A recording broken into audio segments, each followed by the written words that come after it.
Who is this guy? This is Elliot, and Elliot is a wreck. He is pushed around and talked down, plus he's never taken seriously. To be fair, I think that's his fault. Point is, most of us start somewhere at the bottom, with shitty jobs I mean. And if we want things to change, I guess we have to change ourselves. But that is something he does not understand and therefore is prone to quick money promised by pop-up ads triggered by visiting questionable web pages. To give you a quick overview of his life, he just lost his job, his black girlfriend is pregnant, his racist son of a bitch father got evicted and now plans to move in with him, and he also takes care of his mentally impaired younger brother. That's a pretty shitty situation to be in, not gonna lie. And I think we can all agree that we all wish him the best, but to be honest, to end up in a hopeless situation like that, you need more than just bad luck. What you need is bad luck paired with an additional above average dedication to f things up. But Elliot has good fortune coming his way. Quick money. Yep, the way to riches and wealth without breaking a sweat for it. In fact, all he needs to do to get his cash is making kids cry, trading ostriches in the streets, and eating insects. What the fuck? Let me explain, alright? So Elliot receives a phone call by a random old chap that promises him $1,000 for killing a fly. Okay, I'm gonna hang up now. At this moment, you are being defeated by a fly. Now to me, that voice on the other side sounds pretty fishy. But Elliot doesn't care, right? He needs the money, so he kills that fly and instantly receives $1,000 just like that. The phone rings again, and the voice on the other side promises him another 3.6k if he eats that fly. What does Elliot do? He eats that fly. Of course, I mean, ever since Bear Grylls, that stuff is culturally respected. But here's the catch. The rules of the game are the following. So there will be 13 challenges. Right now, Elliot has already succeeded with 2, and after each challenge he will receive a higher amount of money than he has received before. But if you stop or interfere with the game in any way, including telling anyone about it, you will lose all earned money thus far. And after successfully winning all challenges, if you should make it that far, you should have won about $5 million. However, in my humble opinion, these rules should ring the bells. I mean, the red flag present is equivalent to an albino in Nigeria. Fact is, nothing in this world is free. Therefore, I think it is safe to assume that the challenges you will face could become a little extreme. And also, for the record, this is important to me, even killing a fly for $1,000 is pathetic. I'm not a vegan, but hear me out. Killing the fly is not the issue here, but what you do is, you let yourself be enslaved by a stranger to do something that you normally wouldn't do just for the sake of money. And that is a dangerous precedent if you are not aware of it. But if you are aware of it, you may have a chance to participate in the game and turn the tables in your favor. Here's my idea. First, I think you have to understand that this game probably cannot be won, at least not with maintaining your full health. At one point during this game, the game masters will most likely request you to do something that crosses a certain line and that if participated will threaten your well-being. The worst possible challenge that could await you is probably somewhere on the line of excessive physical force against someone else, or maybe even yourself. It may be something like mutilation, abduction, extreme humiliation, aka Black Mirror episode 1, or even worse, watching dumb people doing dumb shit on YouTube for 24/7. If something like this arises, a reasonable person wouldn't continue, right? And therefore would lose all the money as well. So if you want to win this game, you must prepare for the worst possible challenge. And if you do that, you will realize that even if 12 of the 13 challenges are easy peasy, but the 13th challenge is impossible, then it doesn't make much sense to participate. But what are the challenges? Well, let's look at the game. The first challenge was killing a fly for $1,000, then eating it for another 3.6k. The third challenge is causing a kid to cry. The fourth, burn a nativity scene in the backyard of a church. And the fifth is trade an ostrich for the clothes of a homeless man. Yeah, that's some funny ass challenges that would cause me to wonder if I'm on a cheap TV show. Question: would you draw the line at any of these 5 challenges? Chances are you probably don't. Me neither, I guess, if I would commit to any of these. You see, people nowadays do worse stuff for 16 subs on the web. I wouldn't even commit to the first one, but if I decided to go along with it for whatever reason, I would not have had a problem with any of these. Firstly, I'm making kids cry unintentionally by just staring at them. Perhaps it's because of my left lazy eye, I don't know. And secondly, burning a nativity scene for 10 grand? I mean, Jesus would understand, no doubt. God bless the Lord. And trading an ostrich for a bunch of smelly clothes? Well, I wish it was the other way around, but for 20k? Man, I can't complain. The key to success in this game is knowing when it's enough. And honestly, after those 5 games and having collected around $40,000, you already have everything you need to turn your life around. Therefore, the only way to beat this game in case of an impossible challenge is scam the scammer. Quick side note here, if all 13 challenges are possible to overcome without crossing a certain line, then fine, have fun playing and getting rich, but you shouldn't count on it. If you don't expect the worst, this game will beat the shit out of you. So beat number 1, expect the worst, and beat number 2, prepare to run. This is what you need to do. We know that after each challenge, the money is instantly transferred to our account. That implies 2 things. First, the money is in our possession, and second, they seem to spy on us in real time, visually and auditory. These are 2 important facts that will help us beat the game. Once you receive a sum, you should cash it out and hide it in a secure place. But considering you are observed, this may not be the best way to go. So perhaps better would be the idea to transfer it to a foreign bank account, invest it into cryptocurrency, or even better, pay off your student loans and other debts and bills ahead of time.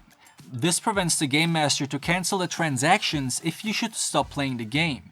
Since the rules predict a complete loss of money when we stop playing, we must conclude that they somehow have attorney power over our account, which further implies that they are very powerful. So every amount we receive and reinvest safely will function sort of like a checkpoint. We can't fall behind it. This, on the other hand, will definitely agitate the game masters, and therefore you should be cautious about it. That leads me to my alternative point. Play the game with the intention of exposing it to Interpol. Why not the FBI, you might ask? Well, I will get to that in a second. Now, of course, if the game is a truly benevolent game, then you don't need to worry about anything. But since we must expect the worst, you would do well to record all the phone calls, the timelines, note the rules, and save the transaction slips, etc. Also, you must tell someone about your participation. All of this must be done secretly, obviously. Don't forget that you are observed.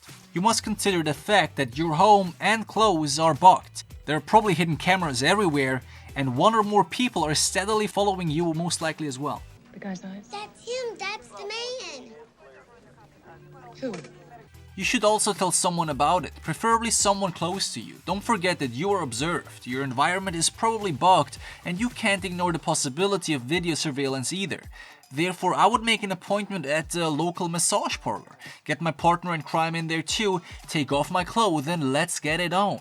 Just kidding, but that spot would be a good one to exchange crucial information at. The reason for that is privacy. However, I urge you not to talk, even in there.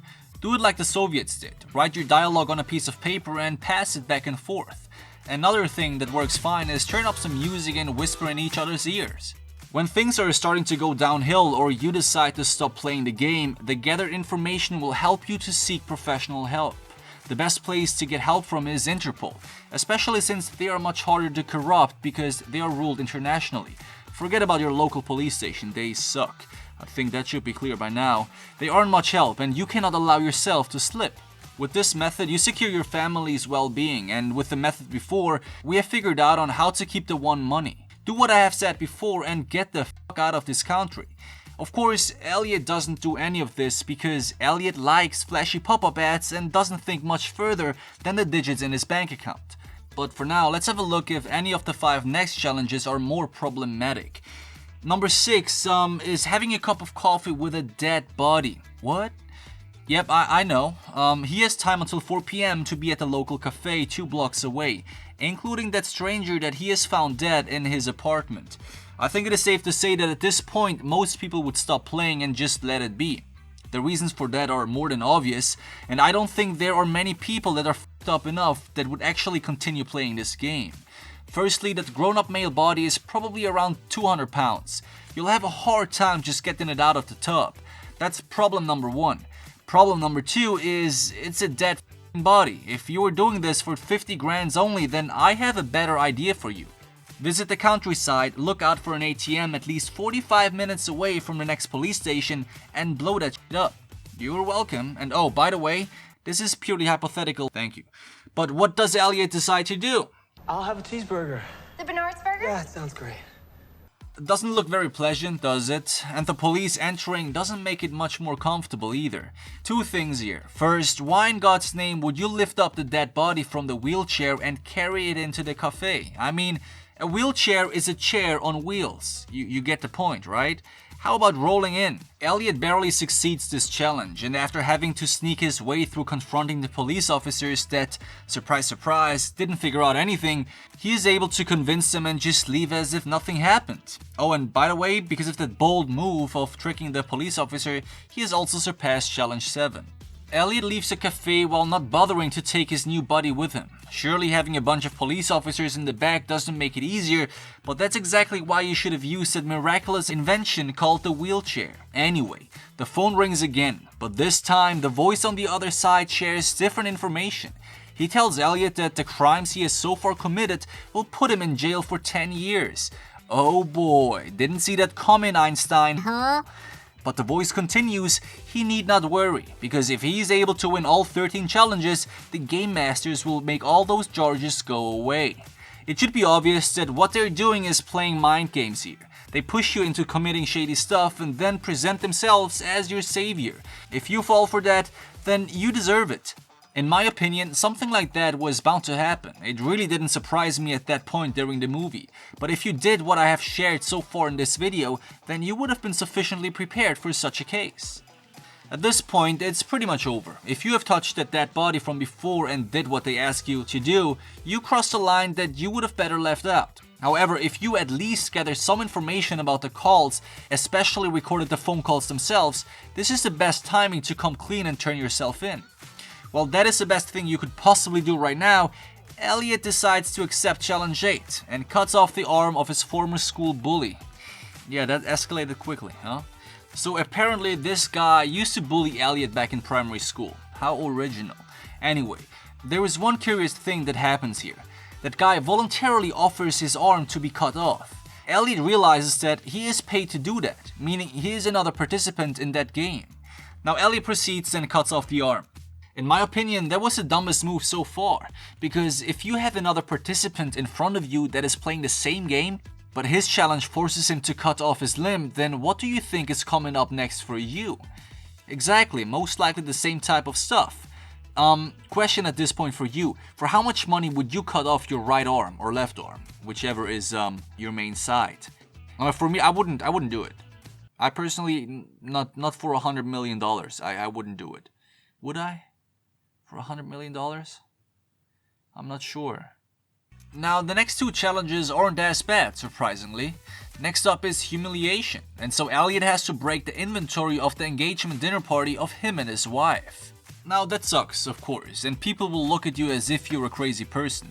But once you got all challenges solved, you can let them know that that stunt you have made was for $500,000. And so everybody would understand. So, since this challenge wasn't really out of proportion if we think in terms of the money we receive, there is nothing to complain here. The next challenge, though, forces him to surrender himself to the police, which is a bit odd. But again, there were countless options to back out and or establish a system in which you are guaranteed to walk away with more than when you entered the game. Let's recap for a second. So far, Elliot has committed countless crimes that would put him in jail for a long time. However, we also must consider that most of the challenges weren't too extreme. I mean, amputating the arm of someone that wants to amputate it is not an everyday thing, but I don't see a moral issue here. The worst thing that has been done was drinking a cup of coffee with a dead body in a public place. And if he didn't throw away that wheelchair, he could have made it look like nothing happened. The point that I'm trying to make is that even though none of the challenges so far were out of this world, the game has not yet ended, and therefore it really doesn't matter. Fact is, Elliot has not prepared anything. He has no plan if things won't work out, and that means either he will die or he will end up in jail for decades. Now, the options to avoid that I have already established, but the next challenge makes that all a bit trickier. So in reality, this game is harder to beat with every new challenge you commit to. That's why I was so diligent trying to make clear that if you start playing this game without contemplating it first, you have already lost. On the escape from the police, he meets an older Hispanic lady whom he brings to her home. In the end, it turns out that she too is involved in the game. But it seems like she doesn't participate but is more like an NPC. He ends up helping her with her laundry hanging spot and figures out a couple minutes later that this action would cause around 10 motorcyclists to lose their heads. See, so far you haven't killed anyone. So far you still had the chance to drop the ball and walk away. Talk to the judge, show him the calls and hope you won't be getting a too terrible punishment. But if you kill someone, then that's it. Nothing can be done at this point. Remember when the caller mentioned that all charges will be deleted once he wins all challenges? Well, that's it. Once you kill someone, you must end it, no matter what is coming next. So really the only way to beat this game is at the start. If you don't and play ignorantly along like Elliot did, then the only way to beat the game at this point is to give up your money and walk away. Elliot arrives back home and finds out that his impaired brother is playing the game too. The last challenge, the 13th one, is killing a family member. And we are told that that is always the case, no matter who is playing. So in the end, Elliot survives but kills his brother. His dad reveals that he has killed their mom to beat Challenge 13 back in the day, and Elliot decides after successfully overcoming Challenge 13 that he doesn't want the money. Okay, that took a long time to figure out, my friend. Thanks for watching.